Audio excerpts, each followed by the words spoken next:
Okay, so in this lesson, we're going to look at multiplying radical expressions, and the problems that are involved here will be the simple kind. In a later lesson, we're going to look at multiplying radical expressions that are a little bit more complicated, but these are going to be the simpler form.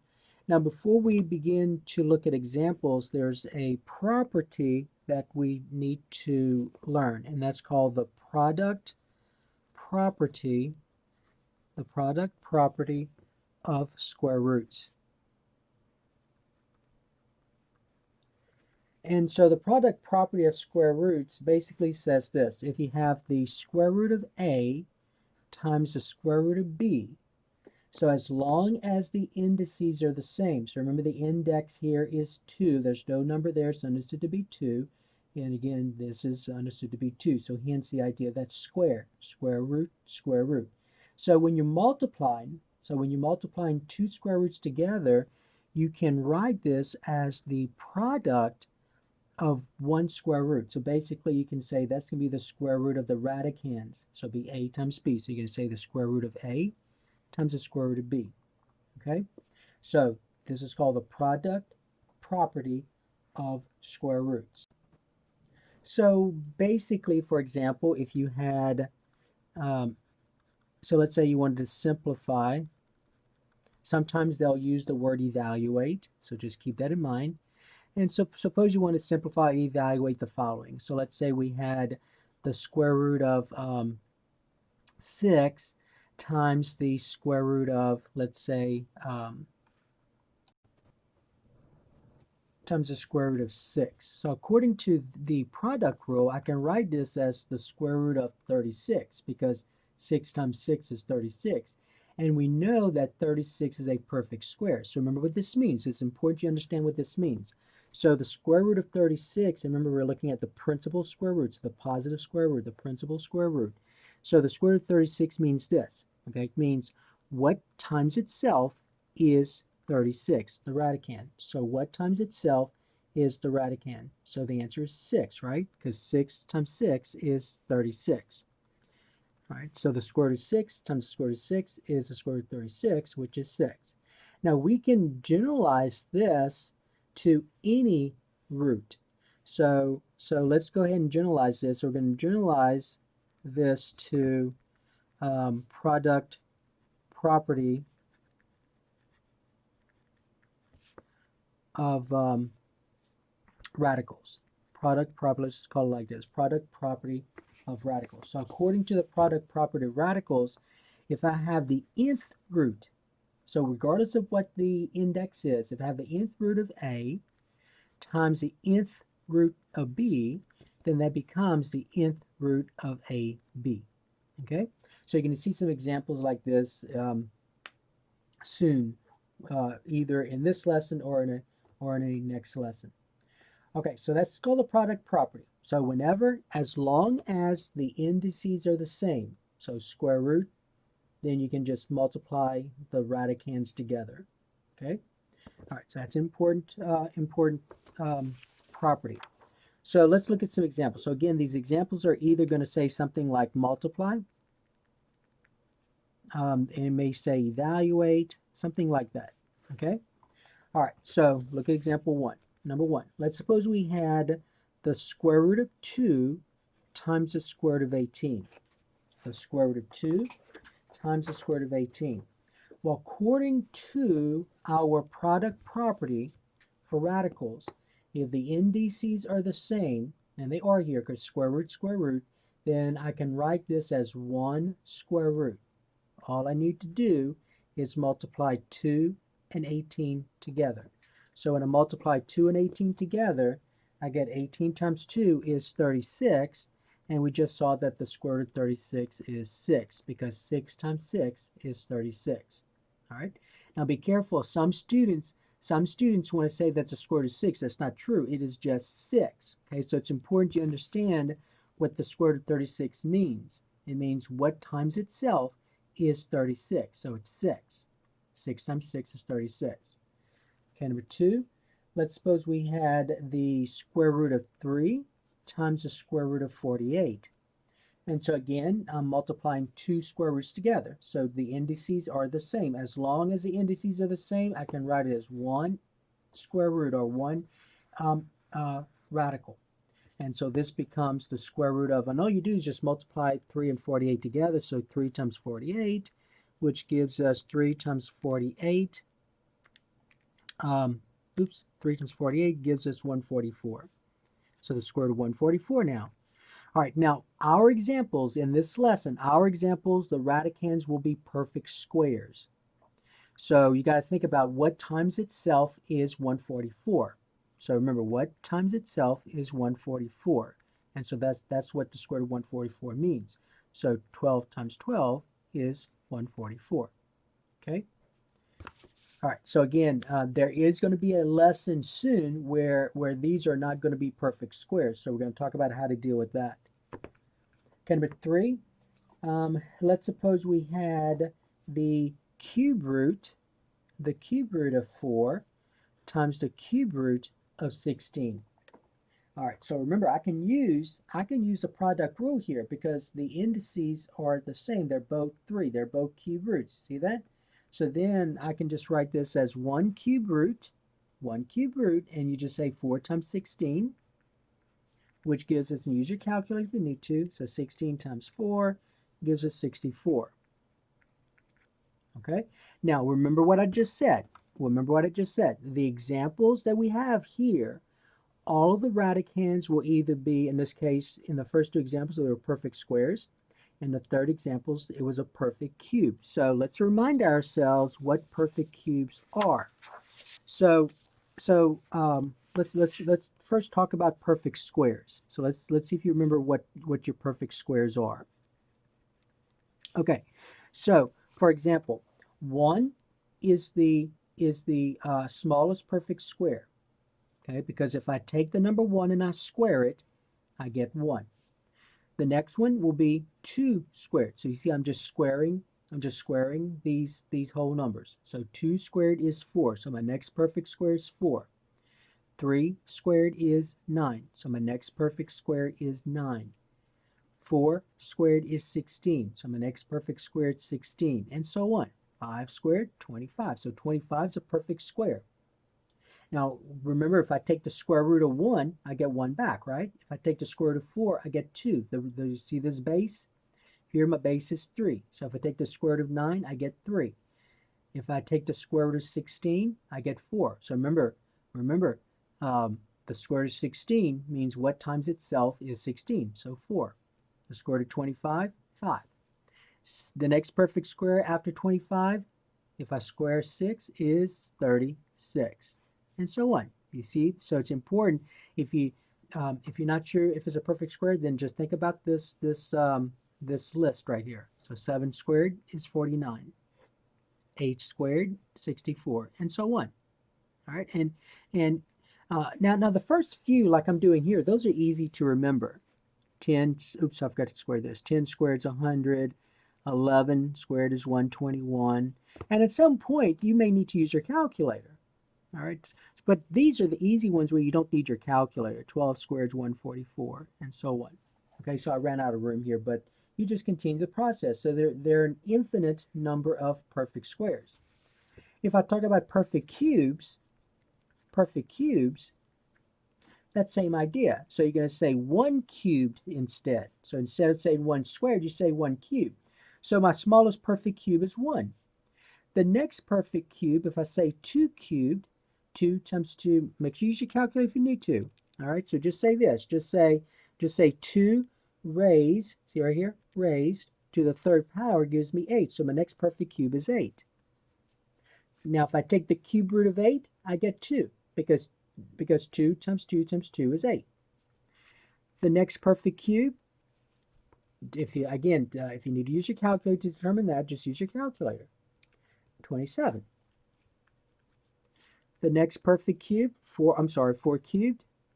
4 cubed is 64.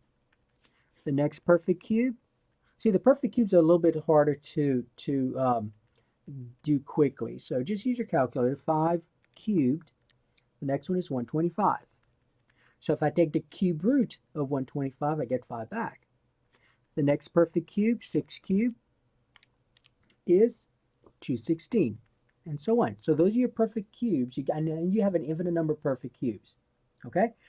Now, and you could do the same thing with perfect fourths, perfect fourths. So let's go back to this one now. All right, so I want you to think about this. So the cube root of 64. Okay, that's where we're at. So what times itself 3 times is 64? So in other words, if I call this x, so this means x cubed is 64, right? So look at this right here. So you see this x cubed 64? So what cubed is equal to 64? So 4 cubed, right? So 4 cubed. So the cube root of 64 then has to be what? 4. So this is 4 times 4 times 4 is 64. So the answer is 4. Okay? All right, let's look at another one. Number 4, let's suppose we had, all right, let's suppose we had this one. Let's suppose we had, all right, we had this one. Suppose we had the cube root of 3 times the cube root of 72.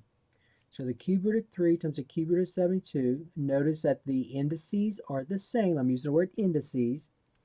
Okay, the indices are the same. So I can write this as 1 cube root. And all I need to do is multiply the radicands together. So all I need to do is just say 3 times 72. So 3 times 72, use your calculator if you need to. So 72 times 3 equals 216. And remember, I just told you that the examples we use here will either be perfect squares or perfect cubes.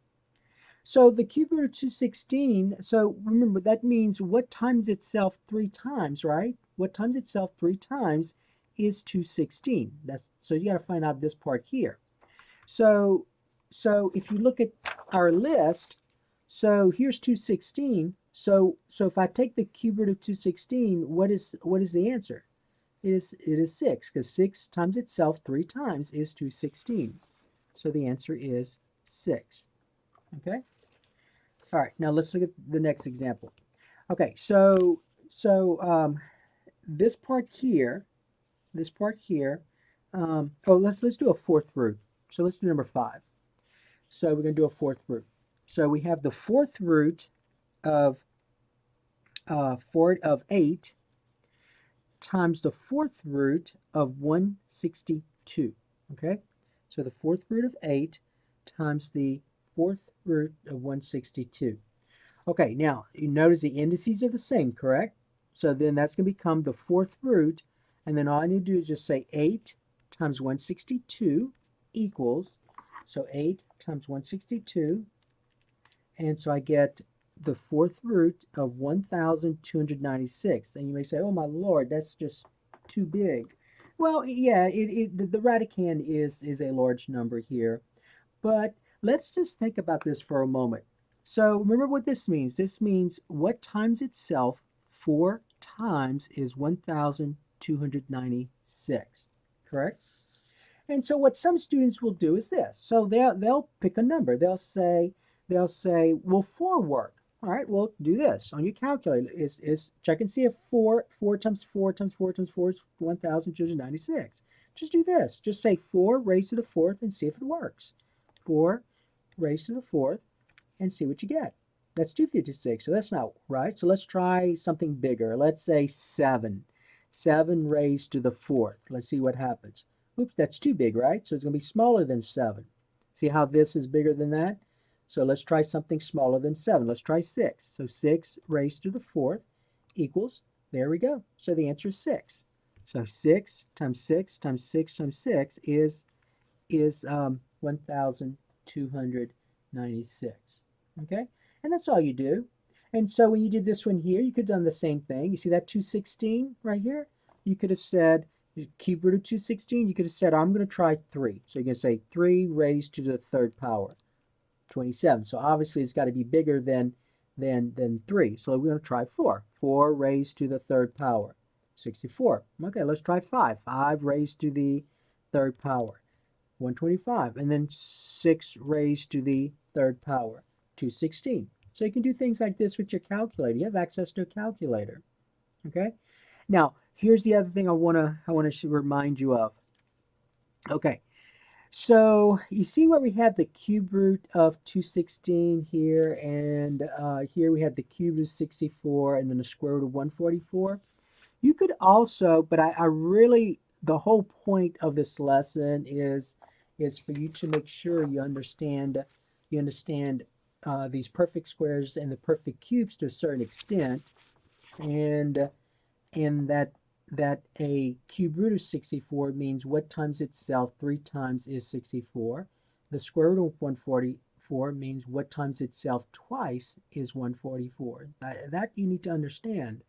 But if you have a calculator, you can always verify your answer. So you see the cube root of 64 or the square root of 144? So you see that square root button right here? See, it's right here, right? So I got to press second to get to it. So you're going to say second square root right here. And then the square root shows up. And then you put 144 equal, and you get 12. So but that's the square root part. The cube root, you see right above, I can show a little bit better. See right here, it has the x root right here. You can't see it very well, but look at your calculator. It looks like this.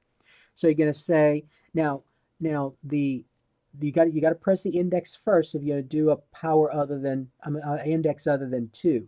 So you're going to say 3. Then you're going to say second, and then right here. So you're going to press this button here. See how it shows up? Okay. Then you're going to say 216 equal, and you get 6. So the cube root of 216 is 6. Okay? All right, so just play on your calculator.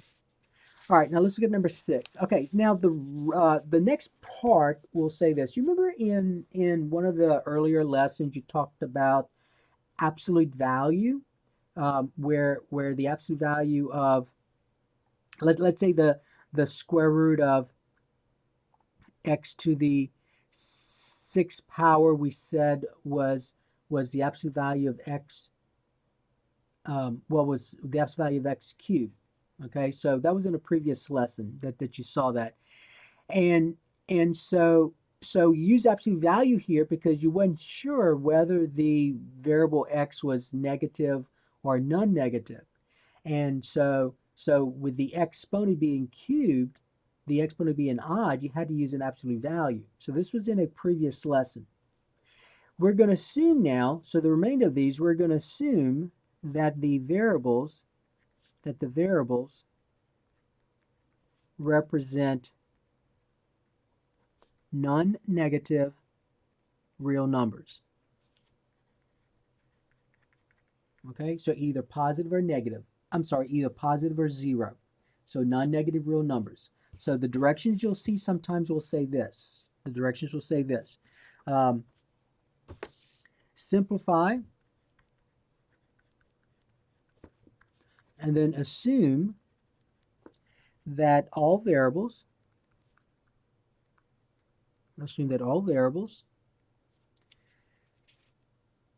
represent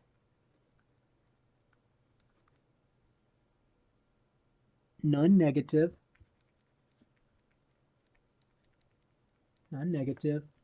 real numbers. Okay? All right, so that's going to be the directions for these. And notice that in the problems in the 5 examples we used here, the radicands were real numbers. See that? Those were real numbers. Now we're going to have radicands that are variables. And so that's why we're going to say this. We're going to see variables now. So let's say let's first of all kind of review this idea we're about to talk about. All right. So you all know that the square root of 25 is 5, right? Because 5 times 5 is 25. Okay? So because 5 squared is 25. So if I have this, let's think about this now. If I have x to the square root of x to the fourth, let's say, I want you to kind of use that same idea. So x to the fourth is equal to what expression? The square root of x to the fourth is equal to what expression? Well, you got to think. What times itself twice is x to the fourth? Okay, now those, whatever you put in here has to be the same thing. And notice that we have a variable this time. So if you think about this, if you think about x squared times x squared, that should work, right? Because when you multiply like bases, you add exponents. So x squared times x squared is x to the fourth. So the answer here should be x squared. All right, just make sure you see that. Now, I want you to think about this for a moment, and this will be important as we move through these lessons. Notice, you see the index is 2, right? So if I take this exponent and divide it by 2, I get 2. You see that? 4 divided by 2 is 2. Kind of makes sense because you have two factors here of x squared. You have two factors of x squared. So x squared times x squared is x to the fourth. Okay? So let's think about this. So let's kind of review this from now. Suppose we had the square root of x to the 6. Let's suppose we had that. Square root of x to the 6. So what do you think that is? What times itself twice is x to the 6? What do you think? X cubed, right? Very good, x cubed. Because look, if you multiply like bases, you add exponents. 3 plus 3 is 6. And also 6 divided by the index 2 is 3. So you get x cubed. Now we don't worry about absolute value here, okay? Because we're assuming that all variables represent non-negative real numbers. So don't worry at all about absolute values. You just simplify, and then there's your answer. And let's think about one more. I'm going to do one more with you, and then we're going to look at some examples using the product rule. So if I have the square root of, let's say, x to the 12th, square root of x to the 12th. So what times itself twice is x to the 12th? All right, y'all agree it is, what do you think? X to what power? X to the 6. Those have to be the same. X to the 6 times x to the 6 is x to the 12th, because 6, when you multiply like bases, you add exponents. 6 plus 6 is 12. And then also 12 divided by 2, see the index is 2, is 6. Okay?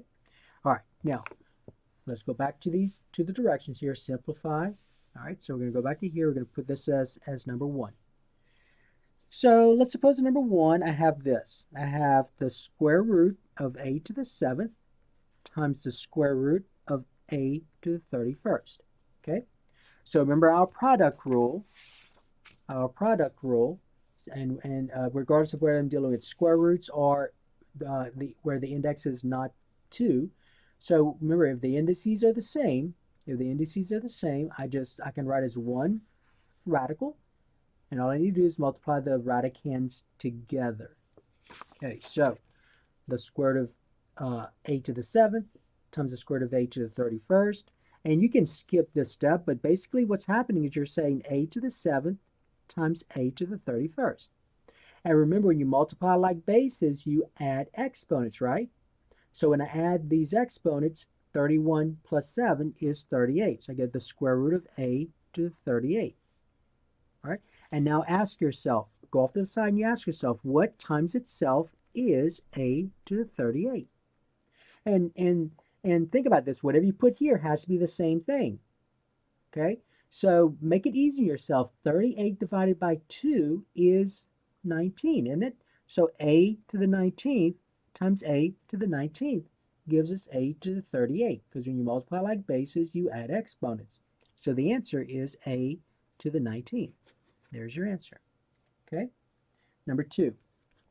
Suppose we had this, the square root of x to the 13th times the square root of x to the 35th. All right, same idea.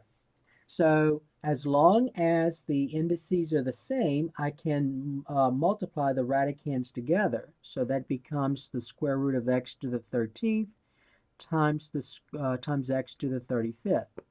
And then simplifying the radicand, when I multiply like bases, I add exponents. So that becomes the square root of x to the 48th, right? And so what do you think that is? Use your calculator if you need to. So you know the easy way to get that is just to take 48 divide by 2, so you get x to the 24th, right? And make sure you understand that because x to the 24th times x to the 24th is equal to x to the 48th.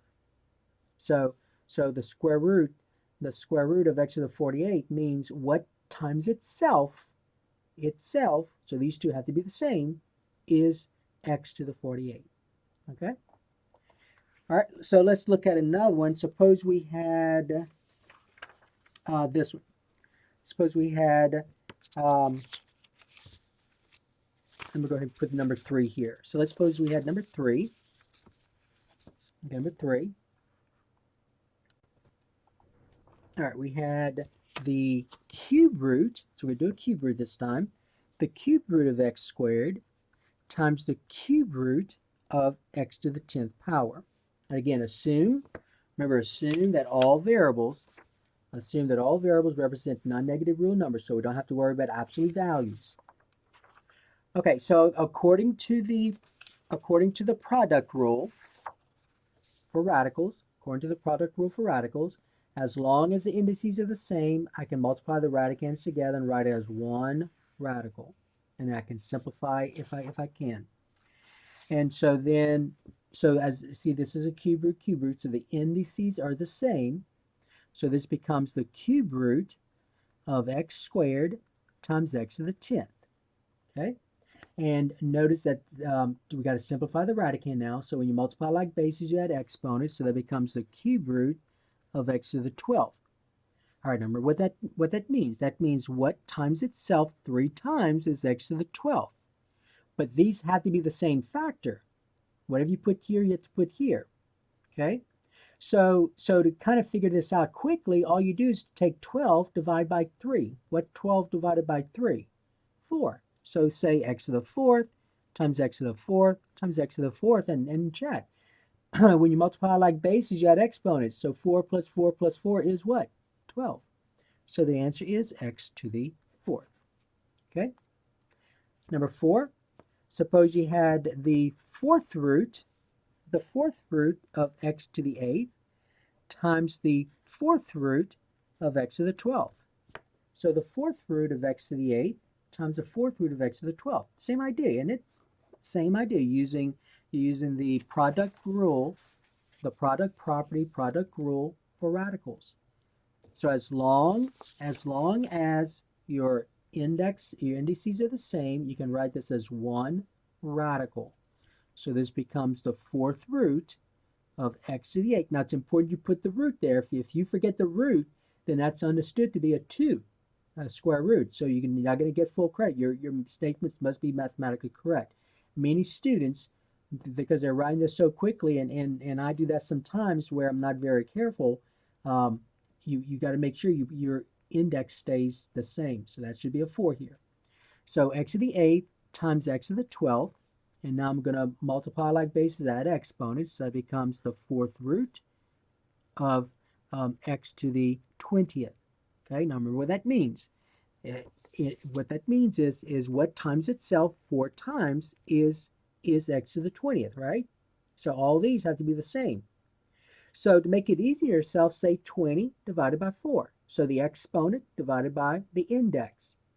So like we did here, the exponent is 12. 12 divided by the index 3 is 4. And it kind of makes sense because x to the 4 times itself 3 times as a factor is x to the 12th. So 20 divided by 4 is 5. So is x to the 5th times x to the 5th times x to the 5th times x to the 5th equal to x to the 20th? Yep, sure is.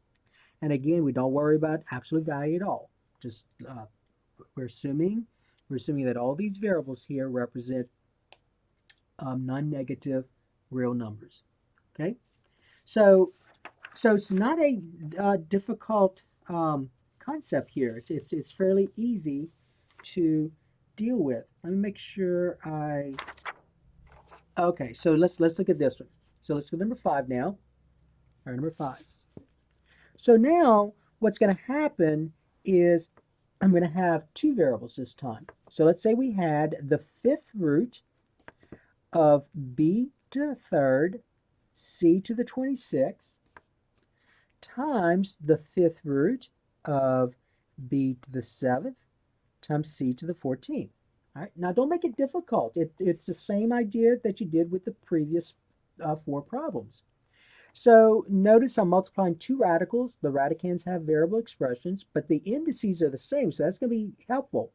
That's going to help us. So now I'm going to write this as 1 radical. Don't forget the root, though. Make sure you put the 5 as the index. And so remember, we're going to say b to the 3rd times b to the 7th. So b to the 3rd times b to the 7th, putting those together. And then we have c to the 26th times c to the 14th. And now simplifying this becomes the 5th root. Now if I look at just this part here, b to the 3rd times b to the 7th, whenever you multiply like bases, you add exponents. So that's b to the 7 plus 3 is 10. So b to the 10th. And then c, again, multiply like bases, you add exponents. 26 plus 14 is what, 40? And then you do the rest just like you did. You simplify this just like you did the rest. So if I cover this up, if I cover this part up right here, so remember the 5th root of b to the 10th. So all you do is just take the exponent 10 divided by the index. 10 divided by 5 is 2, isn't it? Okay. So that becomes b to the 2nd power. So this right here is b to the 2nd power. Now what about c? 40 divided by 5, 40 divided by 5 is 8. So c to the 8th power. So there's your answer. Okay? So basically you're asking yourself here, so you're looking at each part, right? So you're looking at the 5th root of b to the 10th, and then we looked at the 5th root of c to the 40th. And so remember, this part here is b squared, and then this part here is c to the 8th. All right, so let's kind of review what we just did real quick before we look at some more. So if I have the 3rd root of or the cube root rather of, let's say, x to the 9th times y to the 12th, okay? Very quickly, some of you can do this quickly now. So if you cover this part up, what's the cube root of x to the 9th? So 9 divided by 3 is 3. So you're going to get x cubed. Now what about y to the 12th? So the cube root of y to the 12th. 12 divided by 3 is 4. So you should get x to the 3rd power, y to the 4th. Basically what's happening though is this. You're basically saying, well, that's the cube root of x to the 9th times the cube root of y to the 12th. And so for this one, you're asking yourself, what times itself 3 times is x to the 9th? So it'll be x cubed, right? And so that's how I got x to the 3rd power here. And so over here, you're asking yourself, what times itself 3 times is the y to the 12th, y to the 12th. So you knew that was y to the 4th because 12 divided by 3 is 4. So y to the 4th, y to the 4th, y to the 4th is y to the 12th. Okay? All right, so that was number 5 that we did right here. So let's do number 6. Number 6, let's suppose we had this. Number 6, suppose we had the 4th root of x to the 9th times y times the 4th root of x to the 3rd times y to the 4th. Oops, sorry, not y to the 4th. Let's say y to the 7th. Excuse me, 7. All right, make that 7. Okay, now, since the indices are the same, I can use the product rule for radicals, the product property for radicals. And so then this becomes the 4th root, don't forget the 4, the 4th root of x to the 9th times x to the 3rd power. And then times y to the 7th, okay? So remember, when indices are the same, you can write this as one radical by just multiplying the radicands together.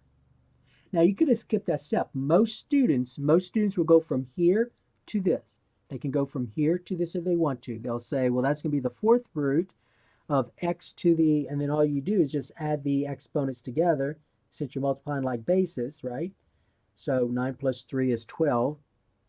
So it'll be x to the 12th. And then y, 1 plus 7 is 8. So you can go from here to here, or you can go from here to here. It does not matter. Okay, but I do need to see this though. This I need to see. I need to see. Okay, now remember what this means. So most students can go from here to the answer, but some of you may need to do this. You may need to say, well, I know that this is going to be according to the product property. That's going to be the fourth root of x to the 12th times the fourth root of y to the 8th.